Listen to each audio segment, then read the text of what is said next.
Hello and welcome. Today is another Sheetload of Cards video, and this is Kristen from Life of Crafting. I'm doing these to make it a point to use up some paper. I've done 3 of these now starting in April of 2022, and I'm trying to do at least one a week, and I'm having to work backwards because obviously I can't work forward. I don't have them yet. So I started with one paper pack, and what I'm finding that was limiting me was the last several sketches had different things, and you can watch them to find out what. But this particular one, I can't use the one that I was using, which was the Stamping Up Floral Boutique, because it's a paper pack that only has 2 colors in it. And this calls for 3 different papers, and I thought it's too monochromatic. So this was another one that I love from Stamping Up, and it's an old discontinued one called Domestic Goddess. And I started this paper pack in, I believe, the March 2022. And in doing my card, this was some of the scraps. And I was going to make additional cards of that sketch. And then I looked ahead and I saw this sketch and I said, I'm going to save these and not make the scraps into more cards, because I did have a plan on that. I'm going to use these for this grid paper.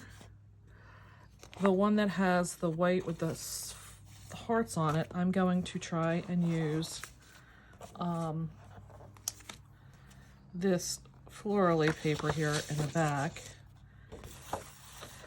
And for the striped paper, I'm going to use the plaid. So I have a total of 1, 3, 4, 5, 6, 7. I have 8 of these. So that means I can get 4 cards, and I can most definitely get, I debated because really her sketch calls for the paper to be cut with a 4 by 5.5 inch. So they're calling for this floral piece to be a full sheet. If I had to, I could just use some strips and piece it in. Because she's running this grid one all the way up, I could use scraps. Same as I don't have to have this full, it could be a scrap. But part of this is I want to use this up. This was an extra stamp set of things I had colored for the other one, so I may use them here, I don't know. So to get rid of my stash, I'm planning to just make more cards with the same 3 papers that I had somewhat used in my other card. I'm saving these because I don't know. You know, if I wanted to, I probably could use them as a 4th pattern in there. So I could do that with this down the center, and then and that. But I don't think I need a 4th pattern. But if I wanted to use them up, I probably could. So that's where we're at. I probably could use that side too. That would, but I don't. It's going the wrong way. I needed to cut it. This is a paper that goes up and down. And I really don't have it going in the right direction now. So that probably would have been a good one to use. Oh, that was the back side. This was really a scrapbook page of a clothesline. So yeah, I think I'm staying with the, oh, this is kind of a nice, the yellow. But I'm gonna think about that now. I do like that yellow in there. There's a very light yellow in the plaid, so I could, I really could pull that in versus this pattern. So depending on, depending on what I choose to have here as a sentiment piece, may choose if I use it this way or use it this way. So we shall see. I will be back. So I realized after I start cutting this that this recipe, so to speak, is what she shares from this. I should have mentioned this is it's called a Sheetload of Cards, and it's from Call Me Crafty Al, or Call Me Crafty Al. And what she does is she puts together basically a recipe for you to use up. Usually when they create this, it's got very little waste after you use the paper up. So I just realized this was calling for 3 sheets, and I should have gone through this first, of 12 by 12 paper. And what you were going to do is you were going to take each sheet of 12 by 12 paper and cut 3 4 by 5 1/4, 3 2 1/2 by 5 1/4, and 3 4 by 1 1/2. Then you were going to do that with all 3, but then what's going to happen is you would mix and match the different pieces. So by the time you were done, you're going to have, you know, because you're getting 3 of the base layer, so you would wind up with having 3 cards of one design 3 times. So you'd wind up with 9 cards with mixing match in each piece. I'm doing this to use up some scraps from a prior card that I made. So this is going to wind up being good for me because it happened to be that my paper I had was 10 by 11. So I was able to get 4, because making sure I cut them correctly, I was able to get 4 of the base layer pieces, and I'm going to have 1 strip left. Now I could use that in here some way, but I'm being left with this one. I don't think I'm liking that on there. And then this just worked out. This sheet is 3 inches wide, so this is going to be that strip across with the stripe on it in the pattern, and that is 4 by 1 1/2. So I'm actually going to be able to cut this strip in half and get my 4. So this is going to work out great for me in this sense. I think this one may still be, yeah, this one was still, did I cut that right? This one was still in a 12-inch length. So I'm actually getting, I would get 6, and I only need, oh, I can't even speak today. I even took a nap, and you think I'd still get it together. I'm still gonna have a strip left.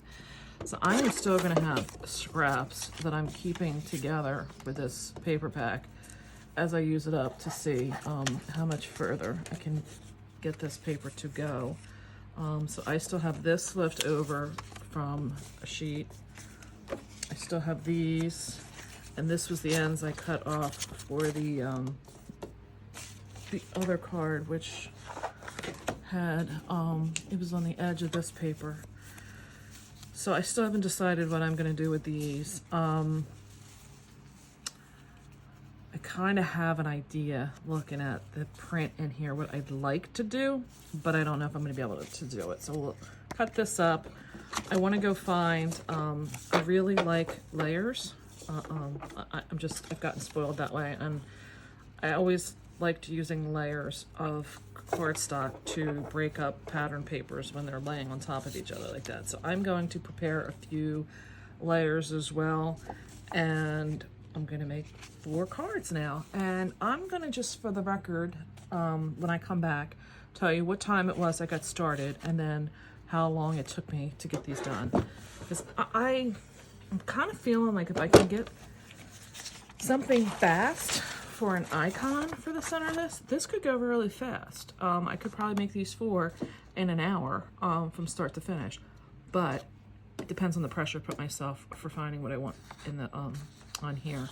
And then there's a call for 3 looks like 3 circular pieces of maybe cardstock she's got on here. I guess you could use anything, bling, rhinestones, pearls. I may use some cardstock to just break it up. We'll see. I'll be back.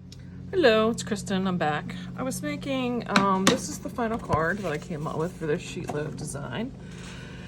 And I'm making this,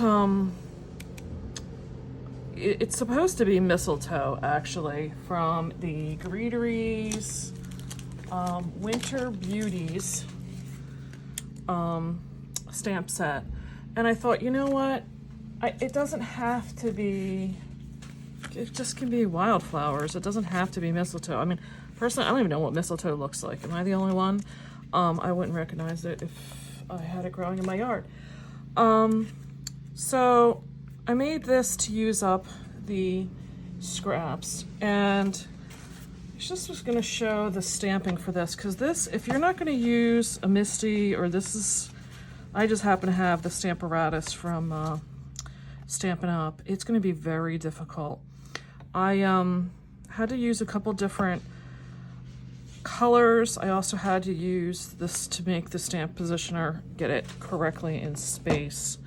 And I've done another video on this about the, you'll see that there's going to be openings, and that's where the berries are going to go. So you're going to think that there is areas that you're not getting with the stamp, and it's not true. It really is. What I'm doing here is Stamparatus has two panels, one going this way and one this way. I'll show you with the berries. Right now I used for the green, the Wild Wasabi is a discontinued color, and the Mossy Meadow is giving me the shadow. I'm using Crisp Cantaloupe for the berries, which again is another discontinued color, but it's just like a light peach. And what I've done is I've put the stamps, so I'm able to get 4 stamps on the 2 plates, because the way they do theirs is they come out and you can flip them. So for me, I'm able to do this. It is a 4-part layering stamp, so I'm able to get all 4 done here. And for some reason I'm finding, oh, this is Calypso Coral to give the shadowing in the berries. Sorry, I am shaking all over and everything trying to get this done, but I just wanted you to see that you have to use the positioner on this stamp to really be successful. And if you have multiple Misties, that's where it's going to be beneficial to you, so you don't have to try to keep taking this stuff off. I'm going to go die cut, and I will be right back. So here we are. I'm going to put together one of these cards on this last segment here. And I wanted to say was, I really, when I was doing this, found that I had to kind of tone the papers down. So what I did was, when I got this together, I was noticing that things just seemed a little too stark. So I'm just taking a little bit of the Tim Holtz Distress Oxide Vintage Photos. Anybody's ever seen anybody with distressing, I'm sure you are well aware of Tim Holtz's vintage photo.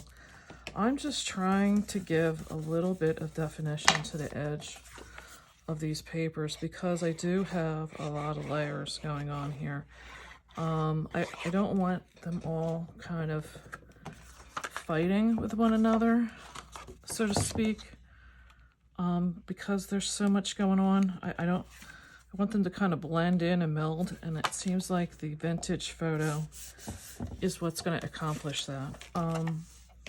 I'm just really taking a very light brush to this, because I don't want it to look like really distressed. I just want to tone these colors down, and I'm not really bringing it. I got a little bit there, so I will bring it in a little bit more. And that's the nice thing with the vintage photo being oxide. You can push this ink around a little bit more, but that's actually going to get covered.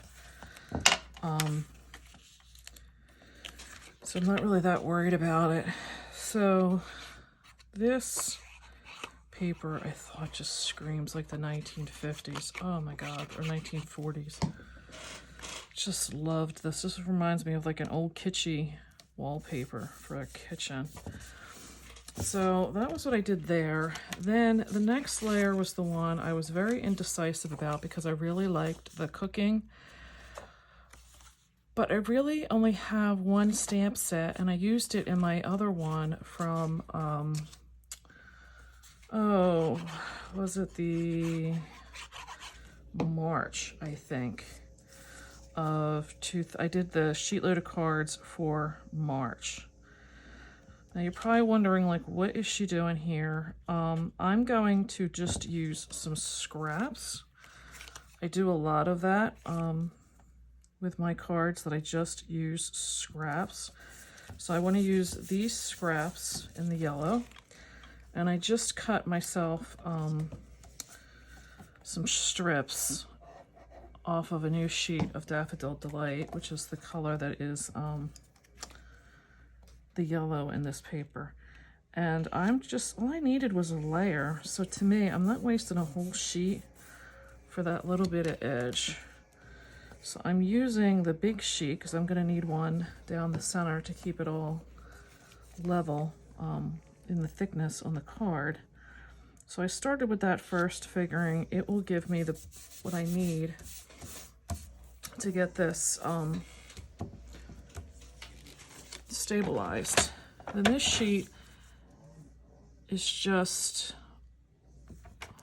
like I think it was 1/8 of an inch. Let me see.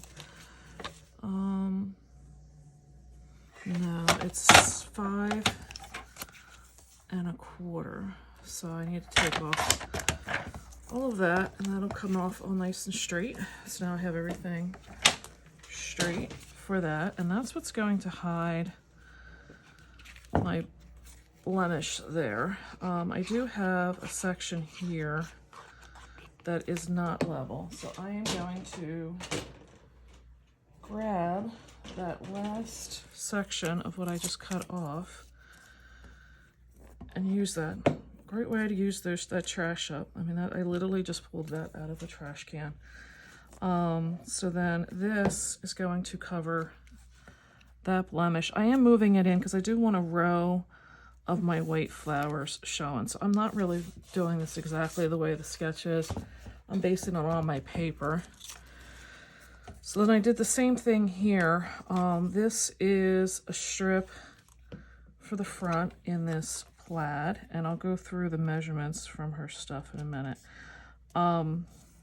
This, I was using scraps of the Calypso coral paper here. So honestly, it was perfect for me to do it because I would have to cut a brand new sheet of paper, and I didn't want to do that. This does leave a little strip down the center. So I'm going to just cut a real thin strip off of this. You can see where I die cut my flowers out of there. Just cut a little bit off the edge, and I'm just going to stick that down the center there to give me, again, so I don't have like a dip in the center of this. I will need, this is a really thin paper I use for the, this is the regular white cardstock from Hobby Lobby. It's nothing spectacular to me as far as the thickness goes. It's really kind of thin, but for doing layers or doing like I did with stamping on it, it's perfect. I just don't like using it for card bases. I think it's a little thin. I really should do pieces on either side here, but I'm really just trying to throw this on.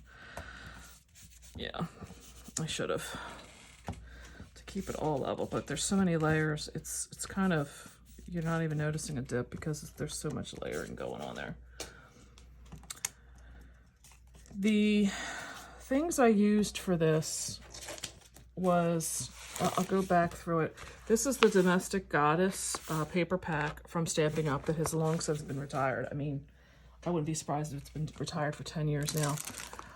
I used the Greetery Winter Beauties stamp and die set to do this piece.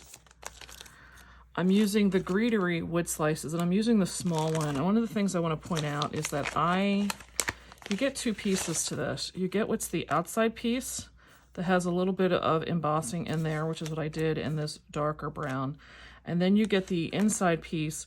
There is a cutting edge, and then there is an embossing section, which you're not really seeing yet. When I start doing the oxide ink, it's going to pull that right up, and you're going to be able to see it. What I mentioned is I don't cut these two, because that way I have them centered with the embossing. It stays where it is, and it matches up. There is, and I'm going to show you, you're going to have to match up all these little like indents to the outside piece. And if you cut these, you're then going to have to match your embossing up to your outside edge when you throw it through your die cutting machine. And I'm telling you, it's going to be a pain. The larger one, I did the same thing. I have the inside piece and then the outside piece, and left them together for that inside piece for the embossing and the cutting edge. And I did not cut them apart. So that was that one. And then my tag, I did switch over from my initial that had the circular to this longer one. I felt like it just needed something more to fill up the front of this card. So I used the Our Daily Bread mini tag sentiments, and this sentiment set, if I can get it, is phenomenal amount of things that you could use for your, in your daily life. Now, we'll say there's ones like happy, happy, happy, forever, and always. They're not going to fit in all of these. These are the dies you can purchase, and I believe it was separate. You're not going to fit happy, happy, happy in there, but they give you so many options that it would fit in. I like the little ticket one. So I used this one over here instead of the round one. But I love, like, they have the heart-shaped one. Like, the heart-shaped one, you're probably going to be very limited on. Maybe Love Always would fit in there. I'm not really sure. I really love this stamp set for the Praying For You, because that covers so many things. Anything you almost want to send for somebody to let them know that you're in their thoughts. If you have illness, death, people that are going through hard moments in their lives because of, job loss, moving, divorce. I mean, that really could cover so many things. People, even if they're animals, people I'm a very huge cat person, so I get there's a lot of things, and I've used that Praying For You a lot. So that is the greeting that I put for the front of this, but I brought up that because what I wanted to show you was, this is what really made me get